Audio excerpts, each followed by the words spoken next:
years where a lot of nations haven't been able to play because of COVID and restrictions and things like that, and that that's obviously meant that the game has waned a little bit in terms of profile and interest, and being able to add on to what you did last year. Well, people haven't been able to do anything for 2 years now, so I think there's a feeling of resurgence when we speak to the members. They're very excited to be returning to competition. So just this weekend, Germany came back with their Cooper Cup. We heard earlier about the Netherlands having a nines competition this year to get more game time into a compressed period. And every week we have a story from somewhere around the world that there's a final taking place or a new league is starting. So domestically things are coming back. From an international perspective, we've got the Euro D Championships that we've just done the draw with good sales for in October. Prior to that, we've got Euro B as well, so that's 8 teams taking part in a competitive tournament in October. And then a number of nations are at high-level talks now about staging bilateral friendlies instead of the World Cup, which is sadly being postponed until next year. So, and that's across men, women and wheelchair as well. So I won't say rude health, but when I come back at the end of November, I might do that. Getting back to health. Yeah. And I think it's safe to say, Remond, that one of the areas of growth, and we all appreciate, because we've all been involved in grassroots rugby league for a very long time, how hard it is to implant the sport where it doesn't have natural roots. But the African region that you're responsible for seems to be growing at an exponential rate at the moment. Yeah, no, you'd be surprised to how many expression of interest we have at the moment waiting to form a membership with us. There's about at least 5 to 6 African nations, 2 in the Middle East area, all waiting to become members of ours. So the growth has just skyrocketed since COVID. Because they've all come down to lockdown. They said, right, they've seen some activities on social media with the Nigerians and the Ghanaians doing online courses. So they said, right, there's some activity happening in the league, so let's try and explore that. And a lot of the union organisations are sort of merging with the league now and trying to explore their opportunities with us. And Milan, you were saying earlier that it's the 15th anniversary of rugby league in the Czech Republic. You know how hard it is to start a sport from virtually nothing. But you must be extremely proud that 15 years is an anniversary well worth celebrating, that you've got to this point. I think so. It's just, as you say, Phil, it's hard to imagine at the very, very beginnings. But what drives you is simple. It's a passion and the right people, good people. That makes all the difference in the world. And that we are at this point here now and meeting Malta, it's very exciting times. Yes, it will be very challenging. But I'm sure Lydia Sinclair as a head coach, and David La, on his right wing, plus the board, Lukáš Hergod and Ian Sellers, who's been doing a great job for many years now, and everybody involved in the past, now, and hopefully many more in the future. Must be like bringing up a child. Yeah, Phil, absolutely. the Milan's seen this entity formed 15 years ago, and it's just about to start its exams, and in 5 years' time it might leave home and go somewhere else. I mean, absolutely, but it never ends. It never ends. But it's going to Turkey, which is, again, we talked about this when we were doing the draw. It's exciting to take a group of young players and give them the experience of playing in a tournament. You yourself have hosted under-18 tournaments where nations have come into Prague and Beroun. And not only is it great to see them playing rugby league and having fun, but actually, as you mentioned, it's all about relationships. And so we can talk further about the events that you've hosted, but you now get the chance to take a group of young players to Bodrum. This is what we're all about, really, isn't it? More than results in some respects. It is fantastic, for the organisation, but for those individuals, no matter the age.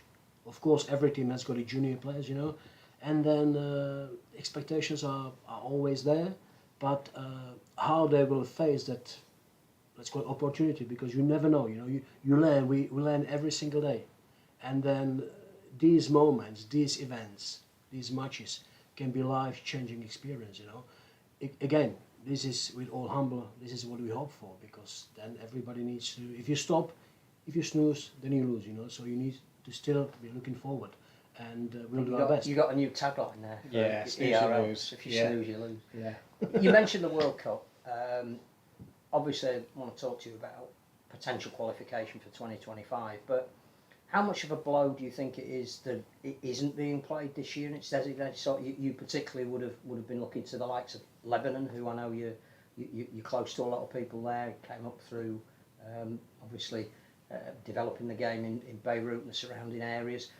Is it an opportunity lost, or do we just take a step back and say it actually gives us more time to prepare? I think it's an opportunity loss, because now we've had to totally reset everything. Like all our international calendars were biennial, starting off 2022. Now that's all just changed now because of the World Cup taking place. We were supposed to be looking at a qualifier in 2022. Now we're looking at, right, what do we do? Lebanon's in World Cup. Do we start without them? What happens? They don't get automatic qualifications. They need to qualify.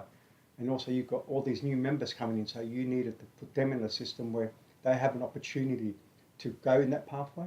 Now everything's all reset with all this. So it's impacted us all. I suppose the only good thing about 2025, that date is now established, that's not going to move. And you've been involved in the early stage discussions of France hosting that. Again, it could be a really important moment to have two competitions in the Northern Hemisphere, one after the other. The resurgence of France as a cornerstone European nation is built around this. A new president there who seems extremely proactive. Again, do you think it's too much of a blow? I know it brings the tournaments closer, or does it actually help maybe France in staging it? Probably a little bit of both, Phil. I mean, the reality is that it has gone back, and obviously, whilst we're disappointed and it causes issues, we're tucked in behind John Dutton and his team, and certainly I've reached out to John and said, whatever you need us to do to help, if you need anything, let us know. So, that's the decision that's been made, and we do have to get on with that. 4-year cycle for World Cups is ideal, because it gives us qualification, and obviously it lets other world sporting events take place around it. So, as we look towards 2025, I suppose it could be build on the excitement, another year sooner for people's memories when the 2022 curtain comes down. But I think for the French public, they will have the Rugby Union World Cup in 2023, the splendour of the Olympic Games and the Paralympic Games in 2024, and that comes obviously to a crescendo with the Rugby League World Cups in 2025. So I think from a spectator's point of view, hopefully the main thing is to capture the imagination of the French people. We're obviously assuming that the French are successful. No secrets here, but that's the only bid that we've heard about publicly. And is already endorsed by the and has been endorsed. So the first thing is to capture the French public's imagination and get those stadiums filled. But I know, having spoken to Luc Lacoste, who's the French Rugby League president, he's very keen to make sure that France is seen as being open to welcome spectators from across the globe. And I'm sure the Eurostar and well, there are no other train services available, but there are budget airlines, of course. Will come into play to transport people from the UK and neighbouring countries there as well. So I think it's a massive opportunity for France. They hosted the first World Cup back in 1954, so it puts a new spin on its coming home, and maybe we'll be looking for something a little bit different around that, having had another football World Cup or two there. But it's really exciting for Europe as well. We can go from England over to France. We've got the focus of the international game on Europe specifically, but the Northern Hemisphere for an 8-year cycle. And who knows after that? We've heard USA mooted, which obviously is also under the remit of our confederation as well. So we could be having this conversation again in 4 years' time. And in terms of a nation like the Czech Republic, clearly you would hope to be in World Cup qualification the next time the cycle comes round. you've got a tournament now in Turkey to aim at, but in the back of your mind, is there the thought that we could be going to France in 2025? Thought is always there, dream is always there, but we have to respect reality. As we mentioned before, we need the tough games. We need the stronger positions. This is the way to go forward, and of course, still not to forget about growing the home competitions and getting more young people involved. So it is a massive opportunity to like any big event of this high profile. World Cup was biggest, but this would be we'll give it our shot. I mean, I'm guessing that even being in a match that could be termed a World Cup qualifier will immediately raise the profile in a nation like the Czech Republic. You mentioned to Remond the growth in Africa, but the Balkan region seems to be particularly fertile at the moment as well. So you mentioned you played Serbia, you played Poland, you've got a number of other nations, Montenegro, Moldova, that are talking about taking up the sport. It's a really exciting time for that part of Eastern Europe, it looks from the outside. It is. The Balkan regions, as you mentioned, and particularly with the leader in Serbia, they have been, making huge progress over the years. And so that is a good example to follow, of course. Then we have to be, again, with all the humble, respectful of the local resources, and then, just not try to go one step, not try to run before you can walk really. So we still, let's put it this way, we're still learning to walk, but it's getting there. It's getting there slowly, and then the young players going through, getting valuable experience and more confidence. So this is what you need really.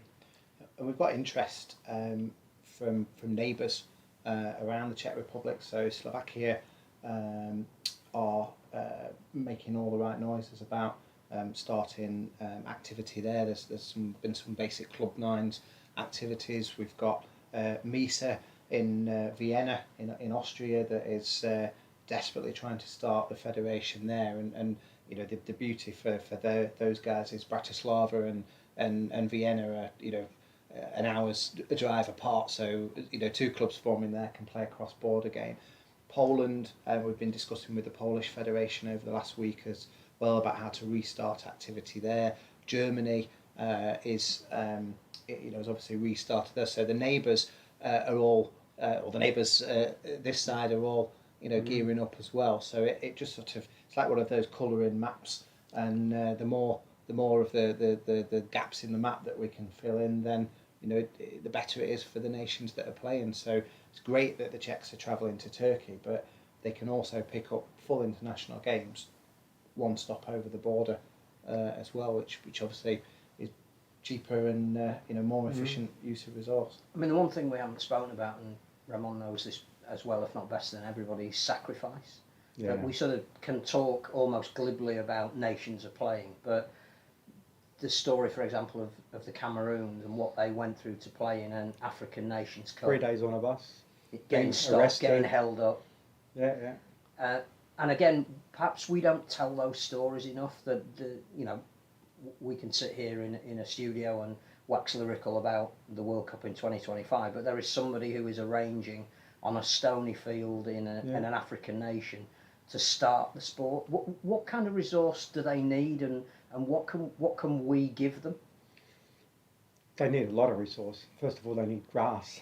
They play on stones. Like I was shocked when I went to Ethiopia and Cameroon. They were running around full tackles on dirt with stones. I said, this is dangerous. Oh, don't worry, they're used to it. This is normal to them. If you give them grass, they wouldn't know how to walk on it.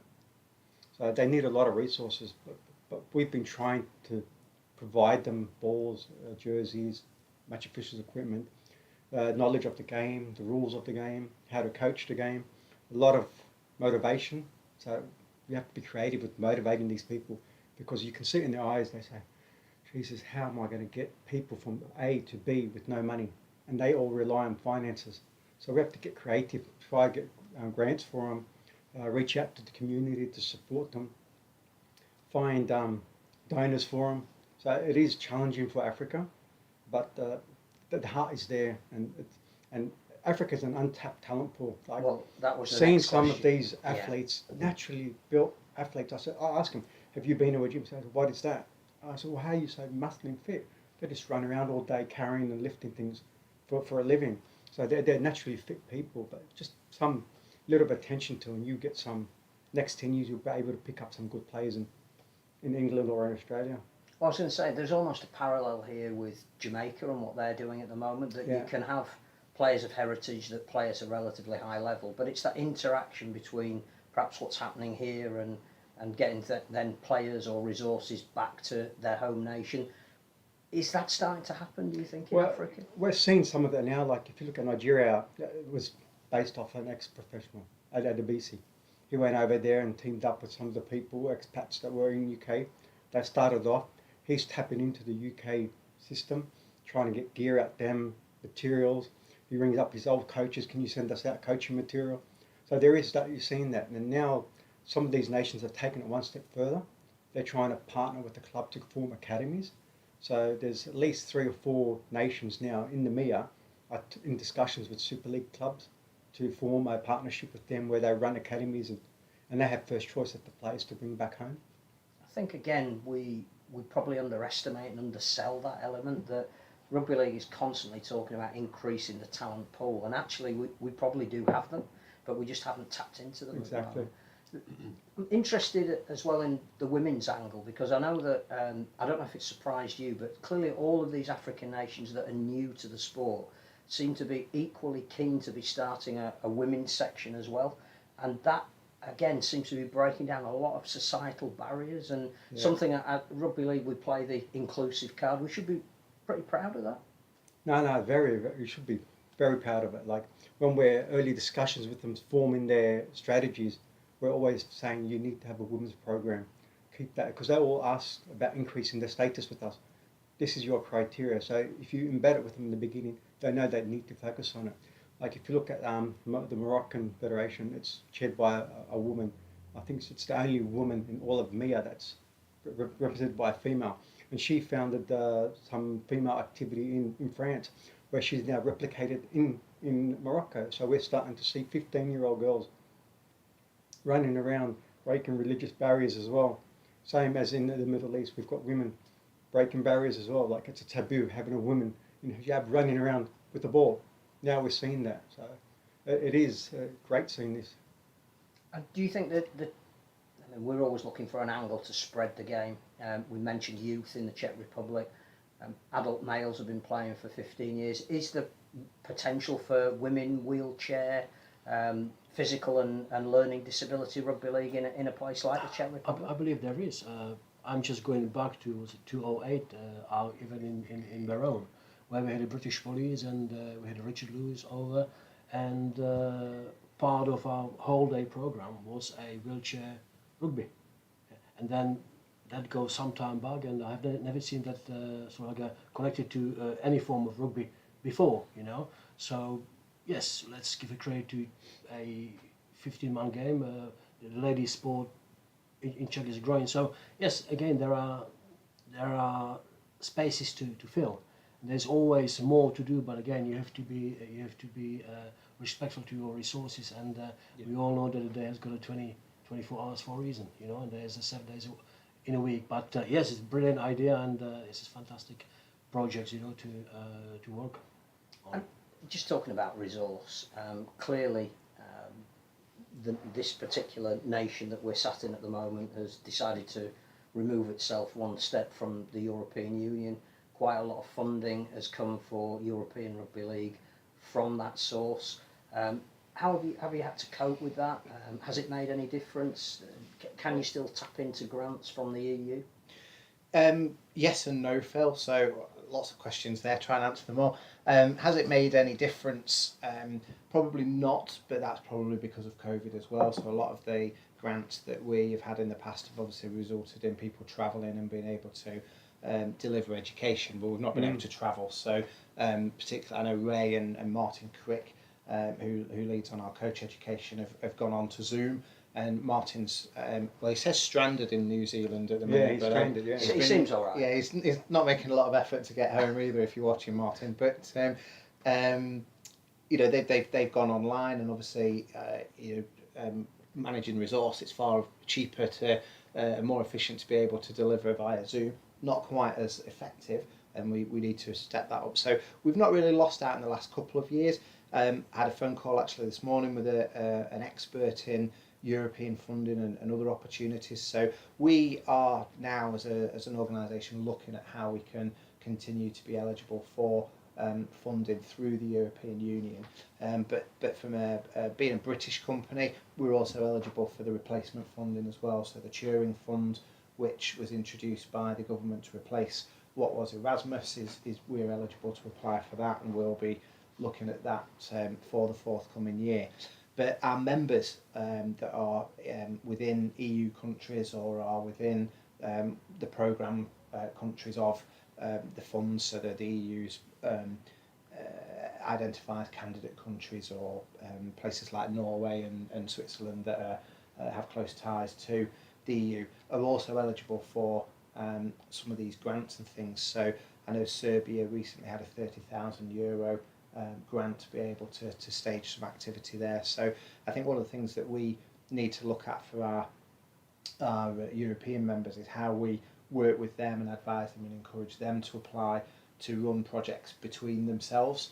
And you know, it's obviously important that European Rugby League accesses that funding centrally, but we need to tool our, you know, give our members the tools to be able to do that as well. And you know, the thing that we you know, we have to think about as well is how do we then resource the Americas, and how do we resource the Middle East and Africa as well. And you know, that will ultimately come down to being able to grow the game and generate more income for the international federations centrally, but also commercialising ourselves as well. So you know, that, I mean, you mentioned grow the game, and we've talked about women's wheelchair. The one thing we didn't touch on, you mentioned it though with the Netherlands, a short form of the game, that clearly it's easier if you're a developing nation to play nines more often.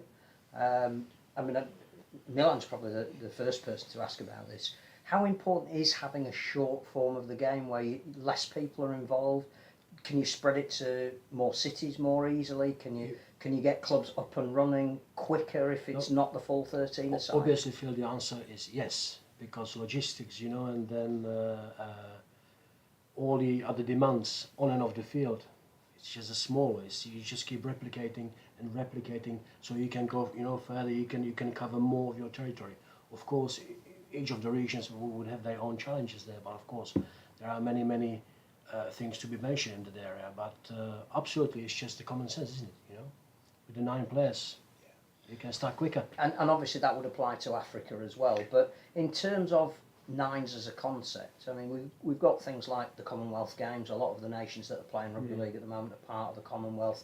There's talk of the Olympics in Brisbane maybe having rugby league in some form as a test event, and that could be wheelchair and nines. Can you sell to Africans if you want to start look at nines? Should we be talking about a nines competition? They do have their nines competitions, but they're usually for the youth. Because of their limited funding, and they want to play the full side 13-a-side to meet their membership criteria so they can upgrade their status, they rather focus on playing the 13-a-side rather than $50 playing a nines game that will also give them 1 hour and a half on the same field, so they'll play that game as well. So in terms of, though, maybe having this idea of a tournament, getting more international competition on a more regular basis, getting nations travelling between each other, would you see, for example, a nines circuit running? Well, the members are already asking for a nines event, but the logistics of it is complicated based on Africa because they're so far apart. Yeah. You don't have the luxury as Europe. You can catch a 2-hour bus over. 3 days to get from Cameroon to Nigeria, so you can imagine the flight will be $800 in Nigeria to Ghana, for example, is $800. So it is quite expensive within Africa, so they don't have the resources that they need to make it happen. So this is where commercial comes in. So if we're able to get a main sponsor to cover the event, TV agreements for it, then it's game on. Well, again, talking about TV agreements, I know it's at early stage of discussion, but it isn't exactly secret that perhaps European Rugby League would like a professional club tournament at some stage, which is saleable to a broadcaster if it can be pulled off. Clearly, a lot of money would be involved, a lot of logistics, but you can imagine Red Star playing Prague, maybe, I don't know, Oslo playing Amsterdam. How realistic is it to think like that, bearing in mind that obviously the history of rugby league getting beyond Sheffield is not exactly a street paved with streets of gold? Well, it is realistic, Phil, because in all those places that you've just mentioned, there's a rugby league team, and as I tell people, there's also footprints on the moon, so anything is possible. We've done some exploratory work through our board into how that might be financed and what might be needed to be able to run such a competition. And obviously there's been lessons learned with the events of the last 2 years, because as we've seen, we already have cross-border competitions that involve the French and the English teams, and in Championship, obviously, with Toulouse travelling into England and Wales in those leagues as well. So there are challenges that need to be overcome as well, but it's absolutely realistic, and we continue to plan. In terms of, you mentioned the board, this would probably be a fitting time to pay tribute to Maurice Watkins. Very sadly passed away last week. I know you two gentlemen are representing the ERL at his funeral this week. Just give us a little bit of an insight into how much of a mentor he was, how much of a guiding light. I know that both of you have benefited from his experience. Well, don't tell any stories. No, we're going to have to edit out. No, we'll keep the stories offline. Well, I mean, from my point of view, I obviously have worked for European Rugby League now for 8 months. So Maurice was my line manager, and very, obviously a very busy man. Lots of involvement in various sports and things on the go. So the thing,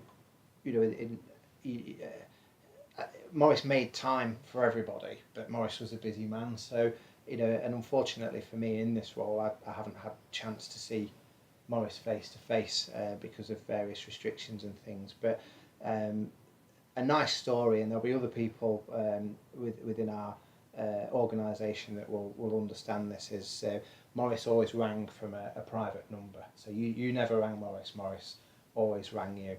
And the only time that I ever had phone calls from a private number, it was always Maurice. So I always knew it was him. And obviously I couldn't ring him back, so I'd jump off calls and things like that. But no, I mean, even in that short time, and I've had dealings with Maurice prior to this as well, and they've always been really beneficial, and you always take something from it. But very early on in the role, Maurice set out his expectations, how he wanted me to operate with him and how he wanted me to operate with the board, and gave me some great early advice, which I hope I've followed it well. I mean, he didn't tell me otherwise. So yeah, I think tomorrow will be a sad day for many people, but I'm certainly going to listen and hear and learn more a little bit about him whilst saying a quiet thank you. But I know, Ray, you will have interacted with Maurice a lot more than I. Quite a bit of interaction, especially at the congresses, and like no matter who you are or how big or how small you are in the game, you made time, as David said. Like I still just remember, like some of our members coming to complain to him, like he'll sit and listen to them, and he'll turn it into a positive for him rather than going back home with the negative. He'll give them sight and say, yes, don't worry, we'll get over this, we'll find a solution for you. So I do remember that, and that gave me sort of an insight of how to operate when no matter what they give you or whatever they throw at you, listen, you're a punching bag, and throw it back to them positively and say, how would you fix this problem? And they, most of the time they will come up with their own solution without you telling them what to do. So I remember that clearly. It's a good leader. If we're talking about inspirational people, and I know we briefly mentioned this when we were doing the draw, you invited Tony Smith out to Prague when there was an under-18s tournament going on. He didn't have to take up that offer. He was a busy man at the time, coaching a Super League team. I think it was a free weekend, and he didn't think twice of jumping on a plane, coming over there, And he wasn't there to make it about him. He was there to impart whatever knowledge he could to the 8 nations that were playing at junior level. I don't think you've ever forgotten that he did that and how important that was, not just to you and supporting what you were doing, but to everybody that came into contact with him. Absolutely so, Phil. It's just, these two high profile people involved within the sport, or it's very inspiring. It's just these are the moments, very powerful moments, and you never know what's going to. It's just I allow myself to use what Kevin Rudd used to mention. It's just obviously overcoming this hurdle and that hurdle.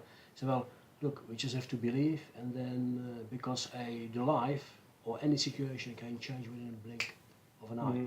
So you have to always believe. You have to always look up to something or somebody. It's very important to have a role model. But yes, we all need inspiration, don't we?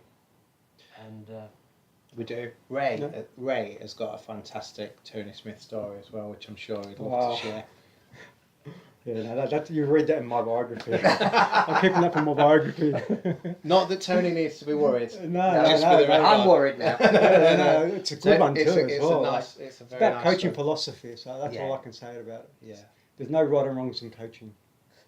You're still here, by the way. I wanted to ask a question in a minute. No, I think you should take the seat, because obviously I love the company of these gentlemen. But Well, I'm here as a facilitator, always happy. This is the problem with the way this programme has developed over the last 2 years. I used to sit in the corner and read the emails, now I have to do things as opposed to... The big question I've got to ask, because administrators in rugby league, no one likes them. So, what does the European Federation, European Rugby League, what do you actually do? What do you actually do? You've got some bowls, you've got your badge on a bowl, you've got some competitions. What do you do? Well, it's a nice tee into our new strategy, isn't it? So when is that going out, Phil? probably later this week. Later this week. I'll ask you next week. Thank you, Phil. So come back next week, Richard. We'll tell you all about it. No, I mean, as an insight into that, there's 3 key prongs to the strategy, which is competition, exactly what it says on the tin.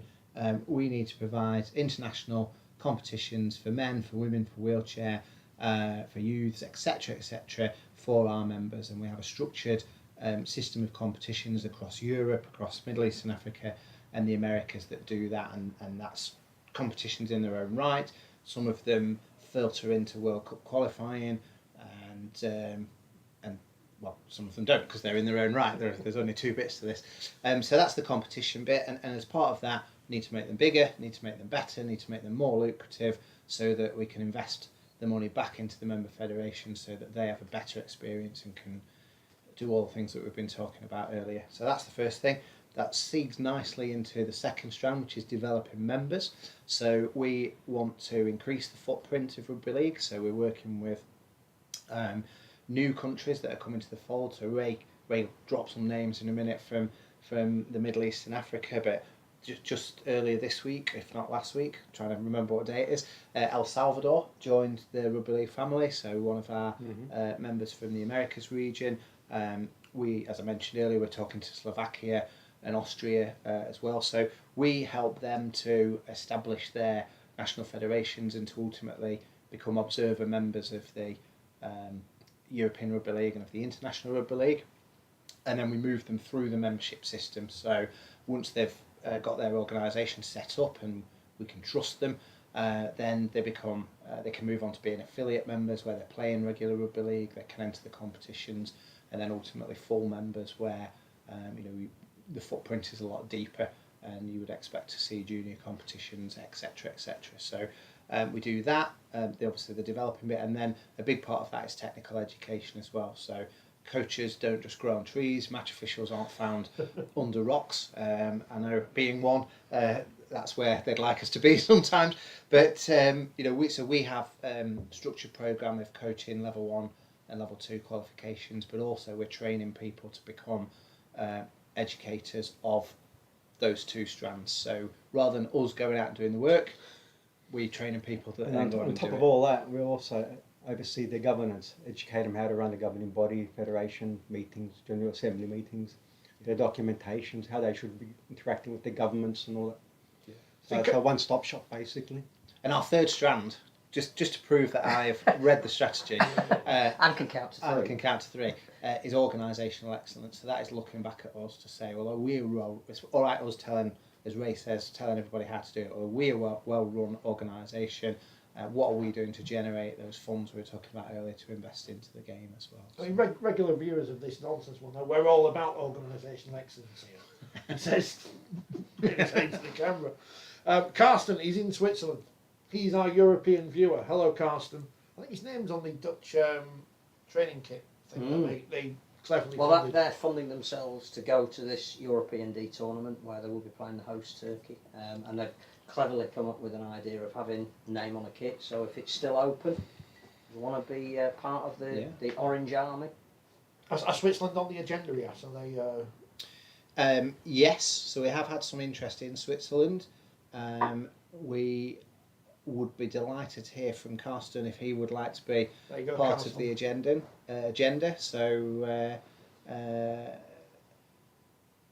I was going to show off then and do it in German, but if he lives in Geneva, it might go over his head. So, but no, Carsten, come and get in touch with us via at Euro Rugby League on any one of the channels, or via the good gentleman at Forty20, and we'd be delighted to get in touch and link you up with the rest of the Swiss. And sometimes that's how it happens. Yeah, very much so. And Milan is always going on about the relationships that you make, and you never know when you come across these people again, and getting a text from somebody who you used to play with, or an ex-coach saying what can I do, or somebody who is an expat who might be coming home, and it's all about trying to find people that can help you. Absolutely, Phil. And Dave mentioned, I just use a couple of things from my mentors, whether it was a sports experience, or a professional one. We all leave as human beings in any kind of activity footprints, don't we? Yeah. And we all need that kind of governance, as Remond said, umbrella, something to look up to. And then, of course, that when the communication comes into it, then you discuss what's possible, what's less possible, what our dreams are.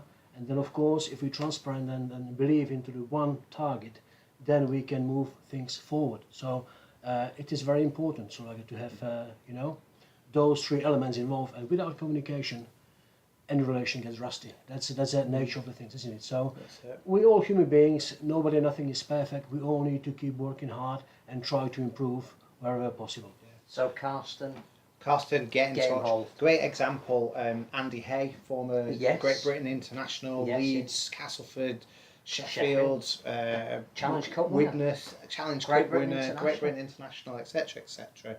lost his Yorkshire accent. Sent me a message on LinkedIn. Hi David, good to catch up. We've briefly worked together in the past.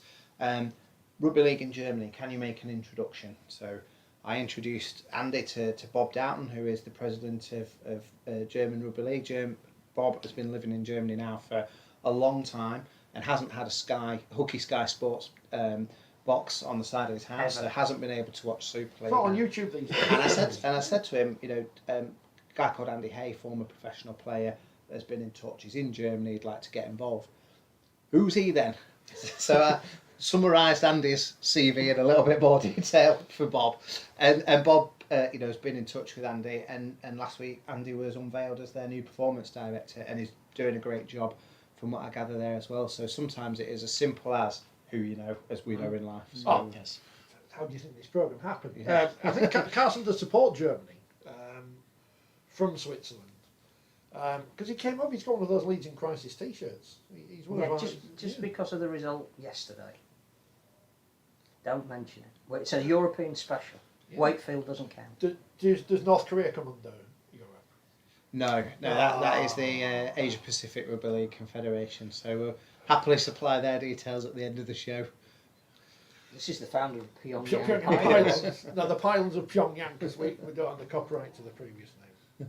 But it's important, isn't it, that governance does exist and you do look after things, because all too many times we see things pop up from nowhere and then everyone gets excited and then fizzle out, and that must be hard for everyone who does actually have real plans to develop things because of the bad intentions of people in the past.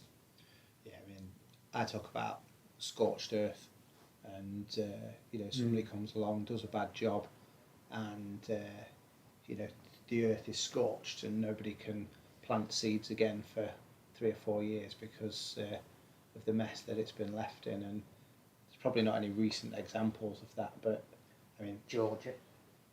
yeah, we had a chat with some Georgians the other week, but I mean, I don't know the history there, so It involves a revolver on the table for negotiation. right, okay. Well, I'm told, allegedly. Yeah, no, I saw something on the media about it, but how true is it? yeah, but it's we see it. This isn't unique to international rugby league or rugby league. It happens in sport. People come along with grand ideas. I'm going to be the next, world leader in whatever it is, and don't have the money, don't have the resource, don't have the idea, and spoil it for often genuine people who can, who can come in and do a good job. So. I've seen a few of those come through us. I mean, again, the elephant in the room, and it applies, I think, as much to Africa as it does to anywhere, is rugby union. I mean, again, it's a strange world we live in where two sports have a very similar name, but a historical antipathy towards each other. How hard is it on a regular basis to get nations up and running when obstacles might be put in their way that wouldn't be to another sport? It is very difficult in Africa because of the environment they're in. They open up to certain things that we wouldn't do in Europe. So you're easily suppressed with an envelope. So a lot of our members are now, especially the expression of interest ones, they've been waiting for 18 months to get their certificate, which has been suppressed. One member took the government to court and they won to have their own entity. Now they've got that, so they're going for the final stages of completing the paperwork with us. But it is difficult in that region, especially where you get letters saying you're going to be issued with this, and the rugby union say, no, you need to be independent, but the government are still being suppressed somehow or some form by rugby union. Would changing the name help, or would it just cause the same? I think it's the same because it's the ball. League is a faster, better game for the male, and rugby union know that, and they are losing their players to it. That's good to hear. But it's like when we speak to people from Toronto, they don't understand the history, so they don't understand why there's the issues. But all good fun. Yeah. But wheelchair rugby league is much better than wheelchair rugby, which bears no relevance to rugby at all, as we discussed before. We're just going to nod to that, definitely. I couldn't believe I put the Paralympics on this morning. Leeds Rhinos wheelchair basketball team run. Get everywhere. Get everywhere. There's no teams in the Czech Republic called the Rhinos, are there? There was a Prague Rhinos, I believe, but then obviously things change over the years, and that goes back more than a decade now. So, I mean, I think the fascinating thing that well, Ray said a lot of fascinating things, but one of the ones that I think struck a chord was that some Super League clubs can see the value of setting up academies to get that first choice of talent. We were on a call this morning with Ken Davey, who is saying that there needs to be significant change. It didn't actually say what that would be. But do you think any development plan should include Europe? That it would be relatively easy and for a quite small amount of money to see a Super League presence in developing nations, be they Africa, be they Europe, be they the Americas. I know the Ukraine have tried that. They've got some team names with those suffixes on them. But for a very small investment, even if money is incredibly tight, should we be linking things up a little bit more, do you think? I think we should be, because from a commercial perspective, these clubs are broadening their brand. Look at the football. You could be a Manchester United fan in New Zealand, owning and buying their gear. So it's a commercial impact to the club, but that could be also used to distribute to that nation that they're partnered with, expanding the game, creating these academies, opening the borders for the game, basically. So in somewhere like the Czech Republic, for example, if you were to be able to do a deal with Super League as an entity, and would you be prepared to necessarily change the names of your teams to incorporate a wildcat, which don't exist anymore, I know, but a giant or whatever it might be. Leeds Mad Squirrels is not a bad name, Phil. I mean, Well, the way they played yesterday, there were a few on the pitch. No. They can bite hard, can't they? yeah. But do you think that would be a benefit to you Phil, if you could have access to those kind of names, even if it was, they give you coaching resource and you promote their brand? Phil, brilliant idea. As every idea, in my view, deserves a respect and attention. To be fair, in the very very beginning, we had a support from those teams. I remember again the mentioned Prague Rhinos. They had a kit from Leeds Rhinos. There are obviously, it's well documented. There are plenty of photos there. So we had a rugby, Harlequins Rugby League as well, who supplied the kit after the season. So you had an so NRL we had team. that in certain size and shape, but things change. Of course, as I live abroad for a number of years now, it would not be completely fair to speak on behalf of Lukáš Hergot, who is the chairman, and of course Ian Sellers, because they have got a lot more local insight and the needs, based on the needs, than I do. But again, we're going back to the communication. So every idea is good. When you start talking about it, it's another step, and then we'll see, what can be done. Simple as that. Like I remember the South Sydney Rabbitohs from the NRL went out. The chairman went That's out another to one, of course, yeah. Shane Richardson. He went out to Czech Republic. That's did right. a month That's right. of development work there, and also you see this in Africa, like Nigeria. I think their Lagos teams, 5 of them are linked to names here, and their colours. So they've already started to create this through Ade. And Ghana, London Scholars, Ian McNeill, who's been a great supporter and been contributing a lot to Ghana's development. Raymond, if I may, so we have got a Roosters Yeah. in Mikulov, don't we? Which is a nice part of country. It's wine regions, So all these names are there. Yeah. Tell Trent Robinson, if it's a wine region, he'll be there. If you look at the football clubs, the huge football clubs, Manchester City, Manchester City and We've all got Manchester. associated But teams. there's a team in New York. There's a team in. And I'm not back in saying the we're at Emirates, that etc. level, but it's worthy of discussion if we're talking change and growing the game. You can't grow the game in one part and not have a strategy to grow it in all What's parts. the population of? I probably should know this, Maril, but what's the population of the Middle East and Africa, the USA, Canada, Jamaica, and all of Europe?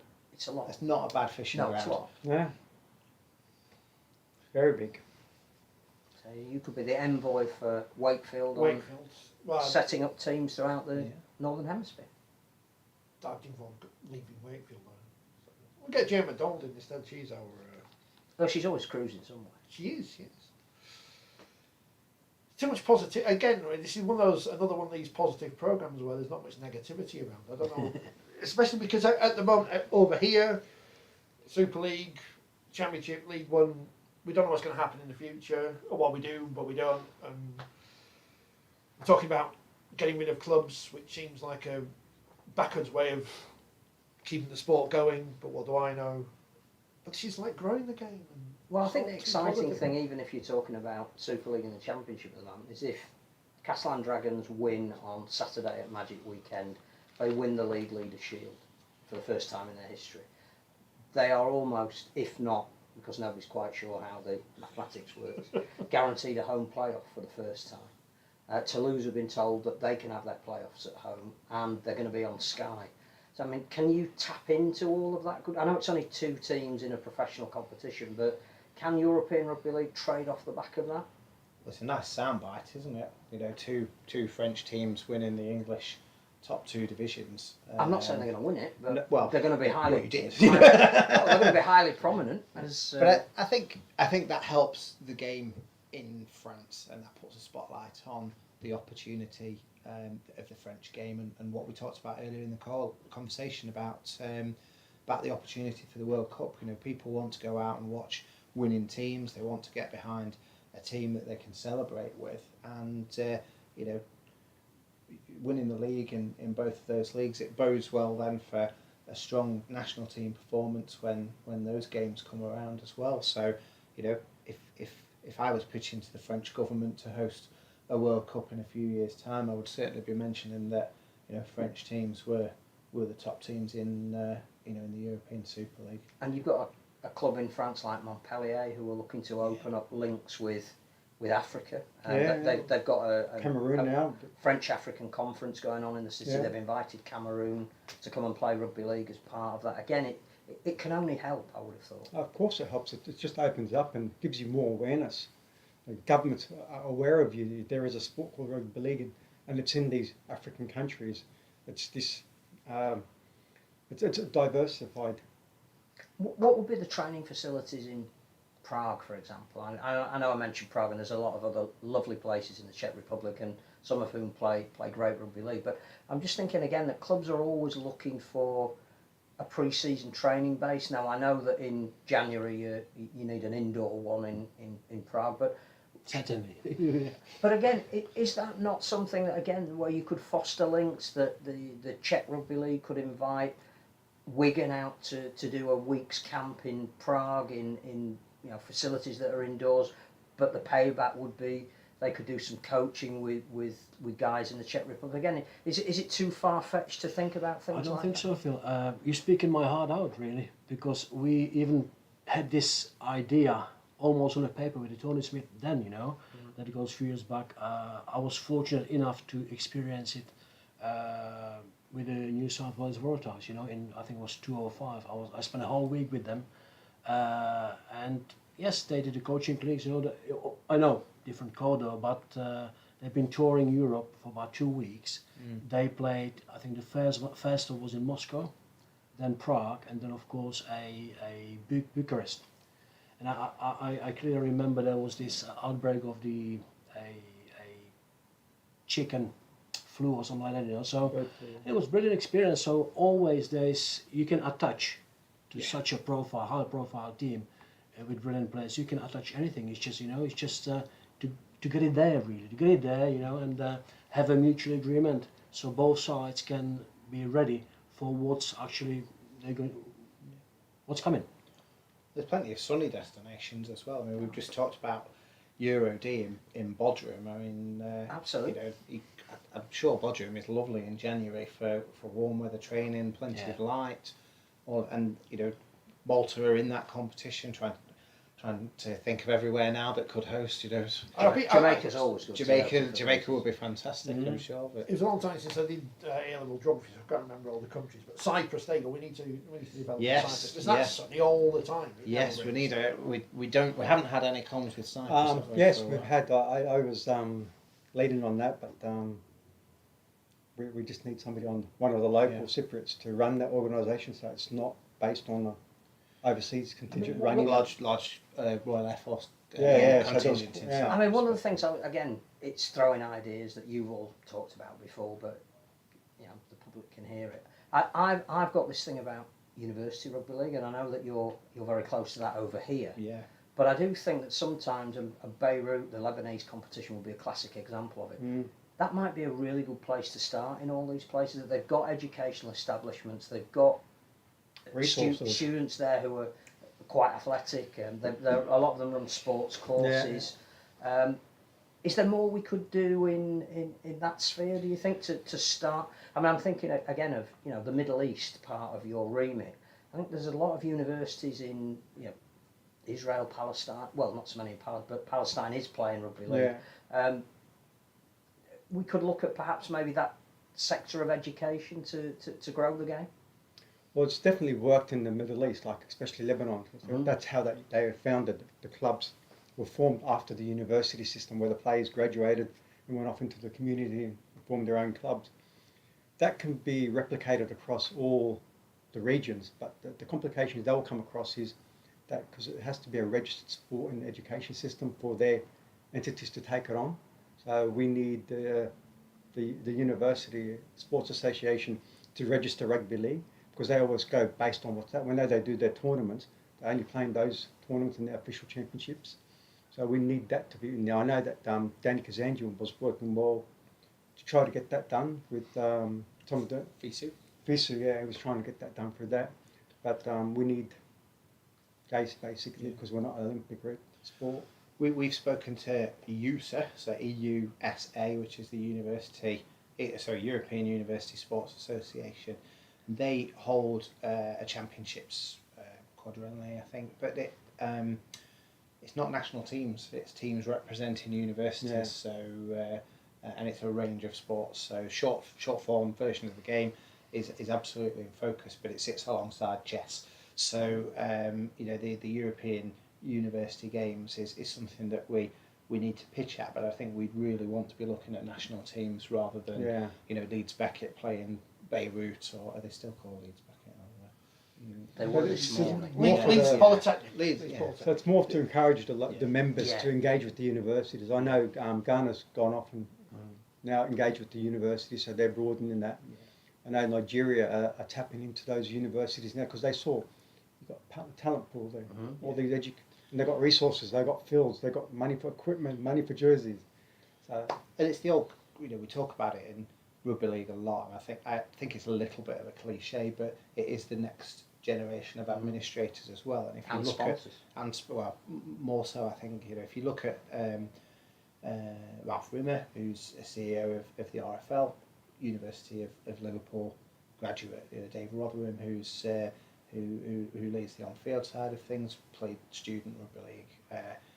There's literally hundreds of people out there, and commercially, you're absolutely right, Phil. There's a guy who is CEO of a major alcoholic drinks company in America who played for Ireland students when he was at Loughborough University, who would making some introductions to the Irish Federation. Yeah, A.D. Spencer as well. I think he's in America now. Yeah, in a big oil corporation. There's so many people out there that have played the game, loved it, and gone on to do other things. And we need to tap into that experience internationally, as people have done that, but also use it to drive the game forward as well. So, yeah.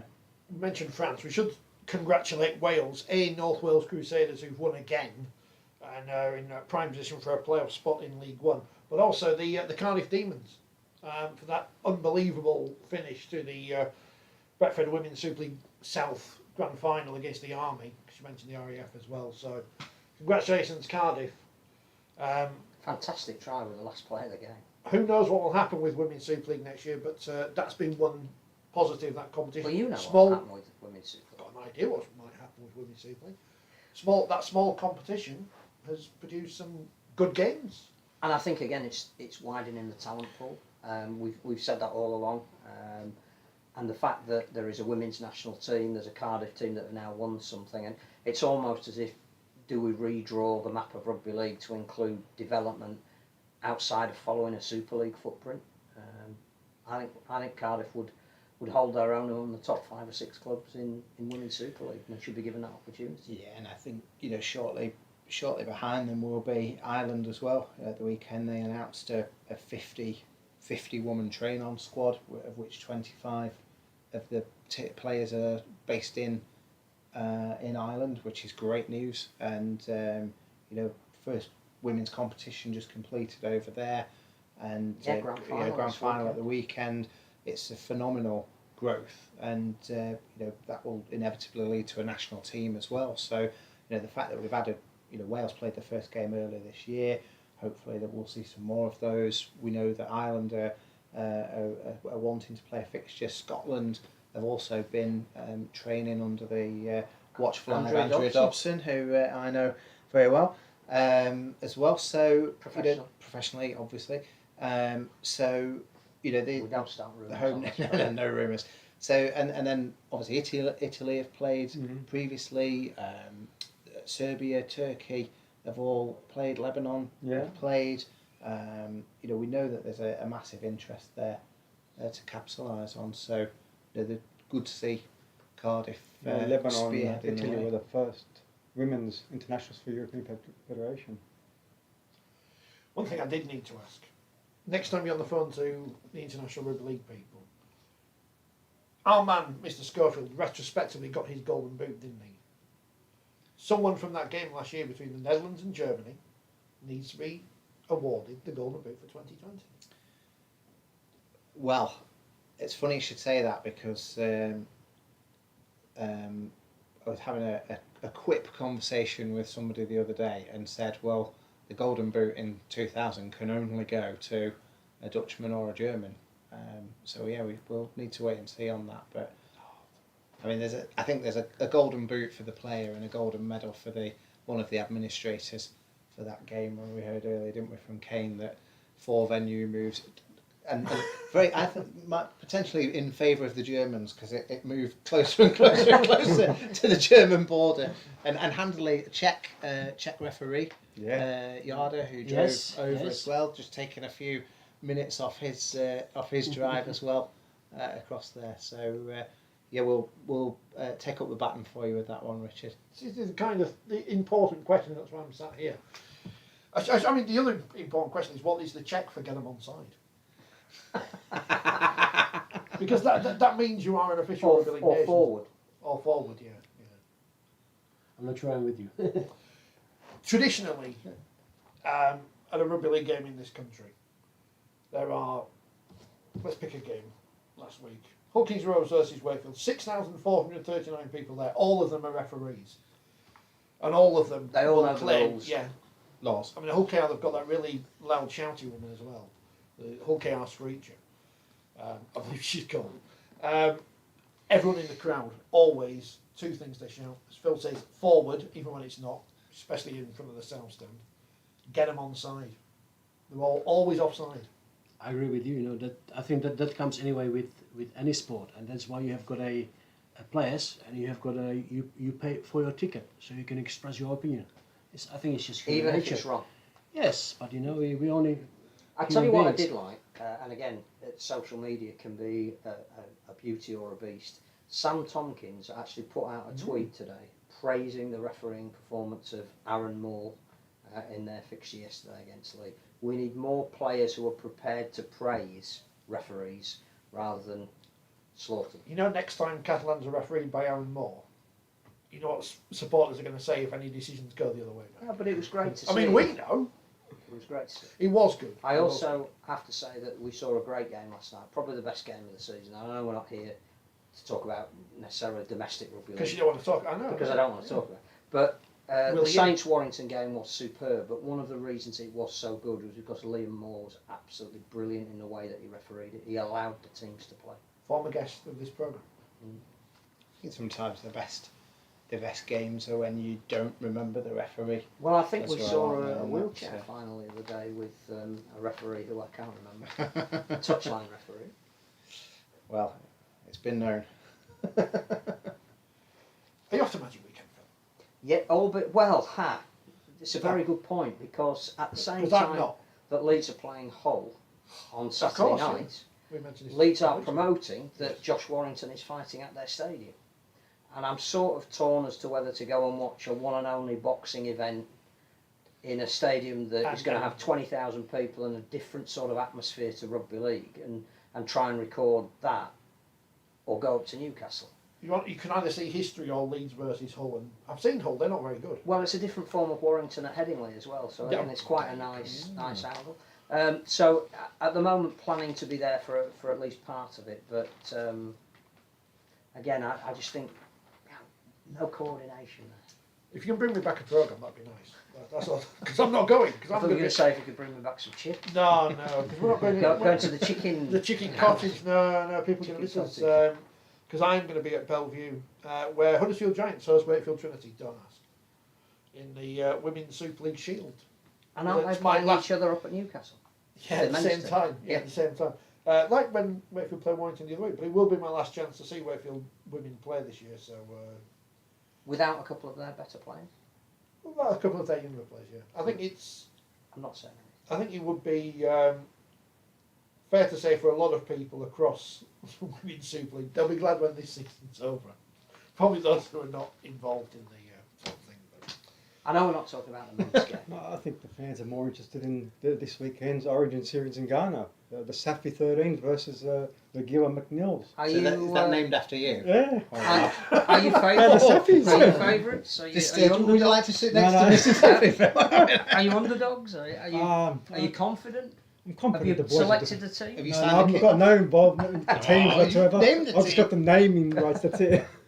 Yeah, no, they've done really well. I think Andy Galvari's going out to oversee their series and form a national team training camp for them. Brilliant. Yeah, no, but You see, now I don't even want to go to Newcastle. No, you That's should where be I going want out to to be. Ghana. That's the I was action. thinking about renaming the North Leeds Leopards to the North Leeds Caplins. That's what we're going to do. What, you mean they're not already? No, but that's like, you know, That's royalty. Well, Yeah, like I was shocked when they were honouring us for all the development and the support we've been giving them. Like even Dua McNeil, like they've been supporting, that family's been supporting Ghana basically there at this stage because of them. So, no, well done. Like, The other thing I would say, because we're not talking about domestic rugby league, but hopefully poaching does get the job. I went to York on Sunday. Men's game followed by a women's game. The sort of that 100 experience that done really well in a boutique bespoke stadium that has all modern facilities. I would say there were probably on average about 4,000 there for the men's game.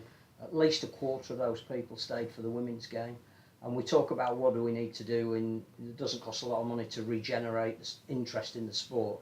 Having a double header of men and women, it works in the right place. and it's good to see the men as a curtain raiser for the women's For the main event, isn't it, as well?